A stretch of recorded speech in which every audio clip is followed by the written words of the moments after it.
सभी दोस्तों को नमस्कार। स्टडी संगम यूट्यूब चैनल पर एक बार आपका फिर से स्वागत है। दोस्तों, आप किसी भी राज्य से बिलोंग करते हैं और यदि आप वृद्धावस्था पेंशन, विधवा पेंशन, विकलांग पेंशन के माध्यम से पेंशन पाते हैं या अपने परिवार के किसी सदस्य को पेंशन मिलती है, तो दोस्तों आपके लिए बड़ी खुशखबरी आ गई है।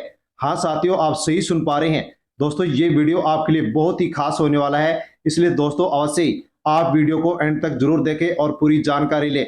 दोस्तों, 8 नवंबर 2025 से साथियों पेंशन में 5 नए नियम लागू कर दिए गए हैं। दोस्तों, आप किसी भी प्रकार की पेंशन योजना का लाभ ले रहे हैं और किसी भी राज्य में लाभ ले रहे हैं, तो दोस्तों आपको इन 5 नए नियमों का पालन करना होगा, जिसके बारे में इस वीडियो में आपको पूरी जानकारी मिलने वाली है। साथ में दोस्तों 5,000 रुपए आज एक मुश्त जारी। साथियों, यदि आप पेंशन ले रहे हैं तो दोस्तों लाखों की संख्या में जो पेंशनर हैं उनको दोस्तों एक मुश्त आज 5,000 रुपए की पेंशन है जो कि साथियों जारी की जा रही है। दोस्तों, बड़ी अपडेट आ गई है। आपको भी एक मुश्त 5,000 रुपए की पेंशन मिलेगी या नहीं मिलेगी, साथियों वीडियो में आपको पूरी जानकारी मिलने वाली है, इसलिए एंड तक वीडियो अवश्य देखें। साथ में दोस्तों पेंशन के नए नियमों के तहत ही दोस्तों आप पेंशन योजनाओं में पेंशन में बढ़ोतरी कर दी गई है। दोस्तों 4,000 रुपए पेंशन मिलेगी, 6,000 रुपए पेंशन मिलेगी और 10,000 रुपए पेंशन मिलेगी। यानी कि दोस्तों कैटेगरी के अनुसार यहाँ पर साथियों पेंशन निर्धारित की गई है। दोस्तों आपको 4,000 मिलेगी, 6,000 मिलेगी या 10,000 रुपए मिलेगी, इसकी पूरी डिटेल आपको वीडियो में मिलने वाली है। दोस्तों, इसके अलावा नवंबर 2025 की पेंशन आपको कब मिलने जा रही है उसको भी लेकर के बड़ी अपडेट आ गई है, जिसके बारे में हम जानकारी लेने वाले हैं। तो साथियों, वृद्धावस्था पेंशन, विधवा पेंशन और विकलांग पेंशन धारकों के लिए बड़ी खुशखबरी आ गई है और साथियों इन सभी को अब 5 नए नियमों का पालन करना होगा। दोस्तों 5,000 रुपए किसको मिलेंगे और आपको कितनी पेंशन मिलेगी, दोस्तों पूरी अपडेट आपको वीडियो मिलने वाली है, इसलिए अवश्य ही आप वीडियो को एंड तक जरूर देखें और पूरी जानकारी लें। और जानकारी लेने से पहले स्टडी संगम यूट्यूब चैनल पर पहली बार विजिट कर रहे हैं तो अवश्य ही दोस्तों चैनल से जुड़ जाएं, चैनल को सब्सक्राइब कर लें, बेल आइकन प्रेस कर ऑल पर क्लिक अवश्य कर लें और अन्य जो भी पेंशनधारी है उन तक भी आप वीडियो को सोशल मीडिया के किसी भी प्लेटफॉर्म, टेलीग्राम, व्हाट्सएप, फेसबुक के माध्यम से शेयर अवश्य करें, ताकि दोस्तों सभी लोगों तक जानकारी पहुंचे कि 5 नए नियम पेंशन योजनाओं में कौन कौन से लागू किए गए हैं और एक मुश्त 5,000 रुपए पेंशन किसको मिलने जा रही है। दोस्तों बड़ी अपडेट आपके लिए आ चुकी है। नवंबर महीने की पेंशन आपको कब मिलेगी, बकाया पेंशन यदि आपकी चल रही है तो वो आपको कब मिलेगी, इसकी जानकारी आपको भी लेनी चाहिए और अन्य जो पेंशनधारी है उन तक भी आपको जानकारी पहुंचानी चाहिए। तो दोस्तों बिना किसी देरी की जानकारी लेते हैं। यदि आप साथियों किसी भी पेंशन योजना के लिए पात्र हो गए हैं तो साथियों आवेदन की जो प्रक्रिया है उसमें साथियों यहाँ पर बदलाव कर दिया गया है और आवश्यक दस्तावेज बताए गए हैं। साथियों यदि आप पात्र हैं तो फॉर्म भर सकते हैं। फॉर्म भरने के लिए आपको फॉर्म भरने वाले का आधार कार्ड, बैंक पासबुक की फोटोकॉपी, निवास प्रमाण पत्र, इसके अलावा दोस्तों श्रेणी प्रमाण पत्र जैसे कि दिव्यांगता प्रमाण पत्र, पति का मृत्यु प्रमाण पत्र, आयु प्रमाण पत्र आपको चाहिए। और दोस्तों आप ऑनलाइन आवेदन सरकारी पोर्टल पर जाकर के आसानी से कर सकते हैं, क्योंकि दोस्तों आवेदन की जो प्रक्रिया है वो डिजिटल यहाँ पर कर दी गई है। साथ में दोस्तों यहाँ पर सहायता डेस्क भी स्थानीय सरकार के द्वारा कार्यालयों में उपलब्ध करा दी गई है। तो दोस्तों अवश्य ही आप यदि किसी योजना के लिए पात्र है तो अवश्य आप फॉर्म भरें और यदि अन्य और भी कोई पात्र है तो उनका भी आप फॉर्म अवश्य भरें।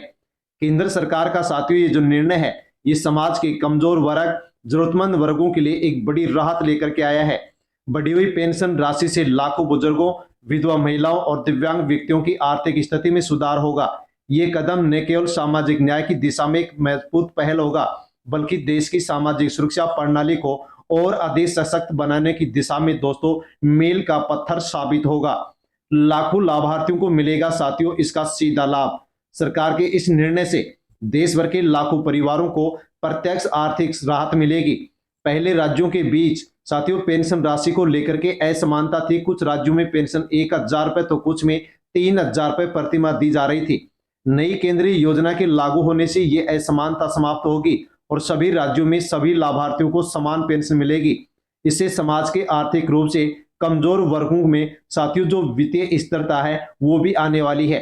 साथियों अहम जानकारी सामाजिक सुरक्षा पेंशन योजना को लेकर के दोस्तों भौतिक पेंशन सत्यापन 2025 को लेकर के दोस्तों बड़ी अपडेट आ गई है।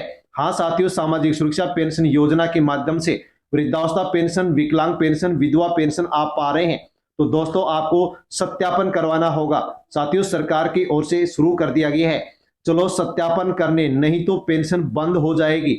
हाँ दोस्तों, आप किसी भी पेंशन योजना का लाभ ले रहे हैं, वृद्धावस्था पेंशन, विकलांग पेंशन, विधवा पेंशन, तो दोस्तों आपको इस नवंबर के महीने में दोस्तों आवश्यक रूप से सत्यापन करवाना होगा, ई केवाईसी करवानी होगी, या वरना आपकी पेंशन है साथियों अस्थायी रूप से बंद कर दी जाएगी, रोक दी जाएगी और आपको पेंशन नहीं दी जाएगी।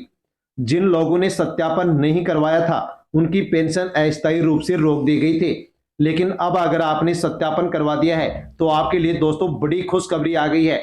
हाँ साथियों, आपकी जो रुकी पेंशन थी, जो बकाया पेंशन थी, उसको लेकर के बड़ी अपडेट आ गई है।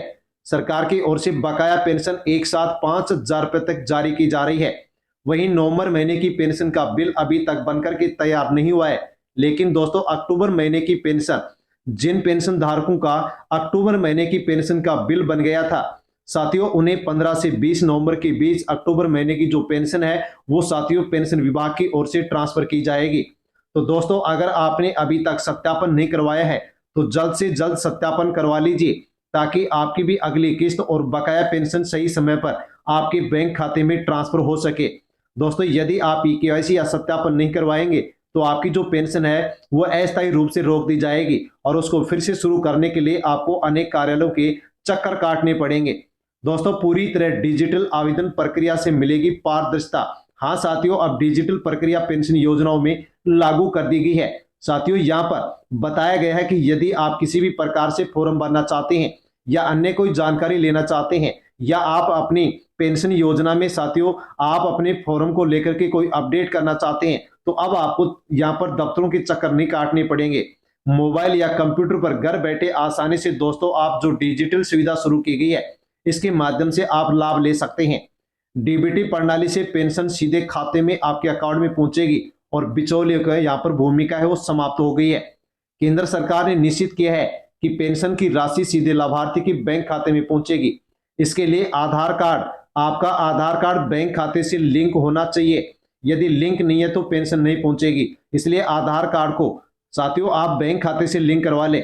प्रत्यक्ष लाभ हस्तांतरण यानी कि दोस्तों डीबीटी का जो ऑप्शन है उसको भी आपको बैंक खाते में साथियों आपको एक्टिव करवाना होगा।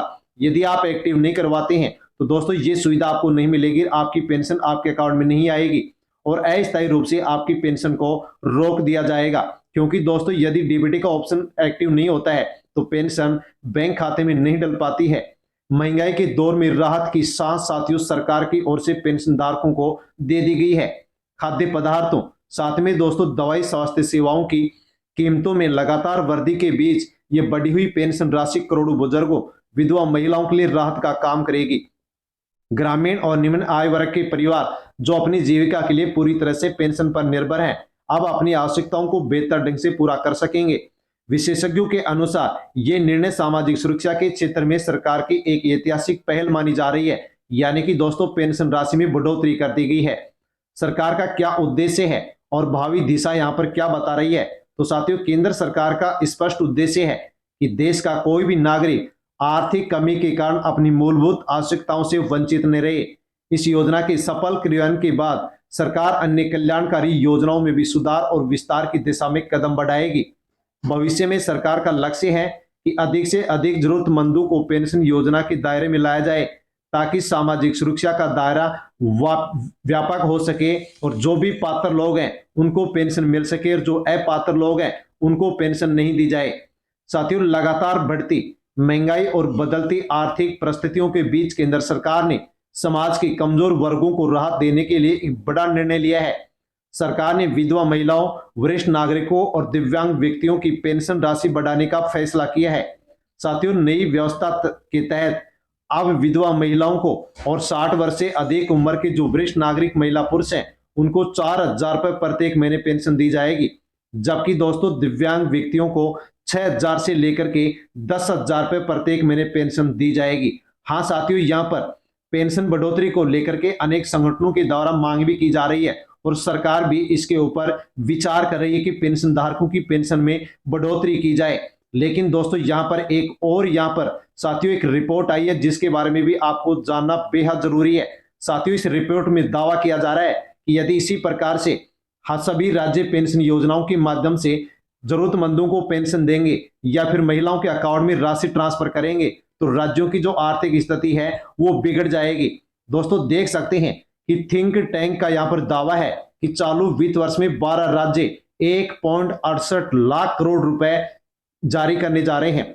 महिलाओं के खातों में direct benefit direct cash transfer योजनाओं से बिगड़ सकता है राज्यों का बजट। साथियों थिंक टैंक के द्वारा कहा गया है कि 12 राज्य इस साल 1.68 लाख करोड़ रुपए महिलाओं के खाते में, पेंशन धारकों के खातों में साथियों डीबीटी के माध्यम से राशि ट्रांसफर करने जा रहे हैं। यदि इसी प्रकार से योजना चलती रही तो राज्यों का जो बजट है वो बिगड़ सकता है। साथियों यहां पर बताया गया है कि कमजोर वर्गों के लिए जो लक्षित योजनाएं हैं, जो कि साथियों अलग अलग राज्यों में अलग अलग नाम से भी चलाई जा रही है, पेंशन योजनाएं चलाई जा रही है। जैसे कि तमिलनाडु में चलाई जा रही है क्लेगनार मगालोर उरामाई थोगाई थिट्टम, मध्य प्रदेश में लाडली बहना, कर्नाटक में गृह लक्ष्मी योजना। इसके अलावा अन्य पेंशन योजनाओं के माध्यम से साथियों महिलाओं के अकाउंट में 1,000 रुपए, 2,000 रुपए, 1,500, 3,000, 2,500 रुपए ट्रांसफर किए जा रहे हैं। तो कहा गया है, इस रिपोर्ट में कहा गया है कि इस प्रकार से यदि राज्य आर्थिक सहायता यहाँ पर जरूरतमंदों की करते रहेंगे तो राज्यों की जो आर्थिक स्थिति है, वो बजट है, वो बिगड़ जाएगा, डगमगा जाएगा। तो साथियों यहाँ पर इस रिपोर्ट के अनुसार दोस्तों यहाँ पर कहा गया है कि इस प्रकार की आर्थिक सहायता नहीं दी जाए, लेकिन दोस्तों जो भी जरूरतमंद है उनको यहाँ पर आर्थिक सहायता देना भी सरकार का साथियों यहाँ पर कर्तव्य बनता है कि यहाँ पर जो भी जरूरतमंद है, जो पात्र लोग हैं, उनको यहाँ पर आर्थिक सहायता भी दी जानी चाहिए। साथियों रिपोर्ट के अनुसार बताया गया है कि ऐसी स्कीम पर खर्च को हटाया या फिर घटाया जा सकता है, यानी कि कम किया जा सकता है और योजनाओं को बंद किया जा सकता है। कुछ राज्यों की आर्थिक जो स्थिति है वो इसके माध्यम से फिर सुधर सकती है, वरना आगे बिगड़ती जाएगी। जैसे कि यहाँ पर कर्नाटक और मध्य प्रदेश के बारे में बताया गया है कि यदि इन योजनाओं में कुछ कटौती की जाए तो इनका बजट है वो सुधर सकता है और आर्थिक स्थिति राज्यों की सही हो सकती है, वरना आगे ये जो आर्थिक स्थिति है ये और भी बिगड़ सकती है। तो साथियों इसके बारे में आपकी क्या सोच है, आपकी क्या राय है, उसको लेकर के कमेंट अवश्य करें। हमें ये बताएं कि इन योजनाओं को बंद कर दिया जाए या फिर चालू रखा जाए, इन योजनाओं में जो राशि है उसमें बढ़ोतरी की जाए या फिर कटौती की जाए। आपकी क्या राय है उसको लेकर के आप कमेंट में हमें अपनी राय अवश्य बताएं। और दोस्तों जानकारी अच्छी लगी हो तो वीडियो को लाइक अवश्य करें और अन्य जो भी पेंशनधारी हैं उन तक भी आप वीडियो को शेयर करें ताकि सभी लोगों तक जानकारी पहुंचे। और स्टडी संगम यूट्यूब चैनल पर पहली बार विजिट कर रहे हैं तो दोस्तों चैनल से अवश्य जुड़ जाए। धन्यवाद।